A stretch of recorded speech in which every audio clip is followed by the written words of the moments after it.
I had a customer ask me a question today.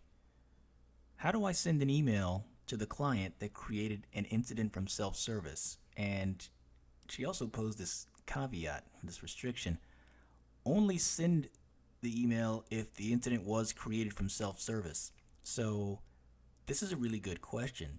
Um, what this what this provides here is actually a way to kind of think about how do you solve this answer. So, a lot of being an architect in anything really, being a Salesforce architect, or even a programmer, a lot of what you're going to have to do is figure something out that you don't know the answer to. And now I do know this answer. It's actually a fairly straightforward one, but if you didn't know, how do you find out? What do you actually do? So I wanted to take the time here to actually show how, if you didn't know how to solve this answer or solve this problem, how to do it. So let's open up um, Salesforce Remedyforce, and what we're going to actually do is utilize Salesforce a little bit and kind of poke around to show how you would actually get to the answer. Let's bring this back up um, and sort of unpack it. So we know that this person wants to send an email, and there's a few ways to send emails. I usually go with this logic. I would say, okay, can I do it with a workflow? And if I can't, can I do it with process builder? And usually this is it. I usually stop there. I can I can think of very few use cases where I needed to utilize maybe Apex. Never, once or twice in a very long Salesforce career have I had to go there for sending emails. So just for now, let's stick with workflow. So we need to use a workflow rule, and for a workflow rule to work, we need a few things. Let's actually click on that.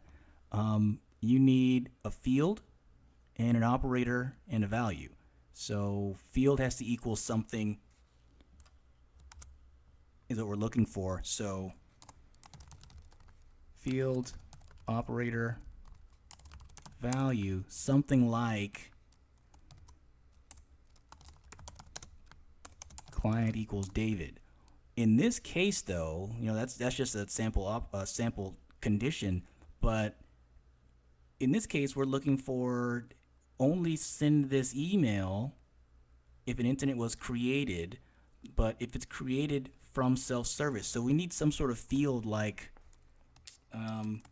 created from self-service, and we need that to be equal to true.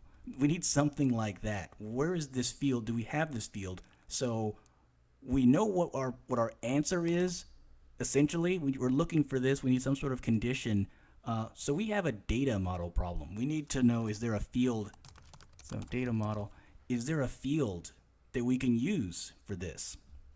So if we go out into Remedyforce administration and click on manage objects, create an edit. We do want to do this on an incident. An incident gets created from self-service, or I'm sorry, if you're creating an incident from self-service or a ticket from self-service, it's an incident. I'm going to select incident, like I said, then go to custom fields and relationships.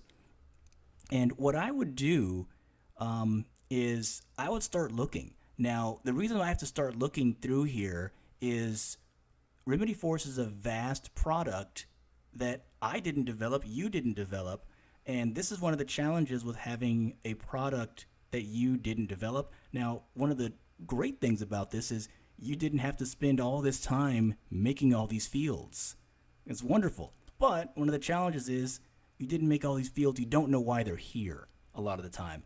BMC does, by and large, do a good job of naming the fields for what they actually do. You can look at the field and kind of determine, okay, I know what that means just by the name.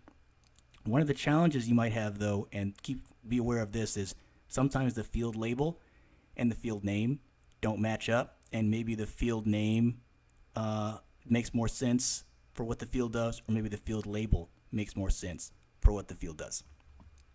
I'm going to scroll down. I know exactly where the field is, but again, for the exercise for you, you would be looking through here and trying to determine, do any of these fields kind of give me what I need. And I'll scroll through, load some more, and the field is right here on the screen now. So as you're looking through, you might be saying, okay, wait a minute, incident source, maybe that makes sense. Then there's a label here, I'm sorry, the API name here, contact type. This is the actual field that we need to look for, but maybe it could have been incident type or something else. But look through here and then actually look at the fields and see, can you glean, can you actually discover what they do by clicking in here? Maybe there's a description that can help you out, or maybe even look at the values if it's in the case of a pick list like this. What can you actually find out from this? So I know that if an incident gets created from self-service, BMC has logic in place that will auto-populate this field, this incident source field, with the value of self-service.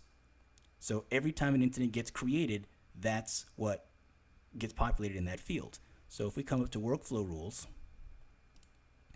we can say incident source equal to, and then to be thorough, I like to copy paste self-service. That's how we would solve that. Oh, and also the evaluation criteria, we need to make sure we did it on create. So that would be the answer to that, and that's how I would have gotten to that answer.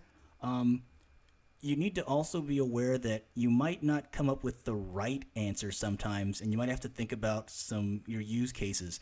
One way to possibly think about this is, okay, only my end users or my clients create tickets from self-service. So how about I look at the current user's profile, and if that's equal to service desk client,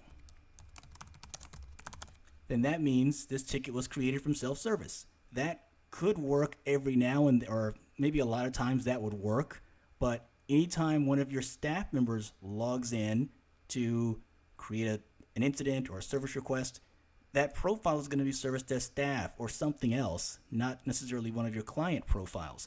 So this could work occasionally, but there would be edge cases where this would not work, and you need to make sure you find out exactly what you really need, what your database should look like, the state of that record when you really want that condition to be true.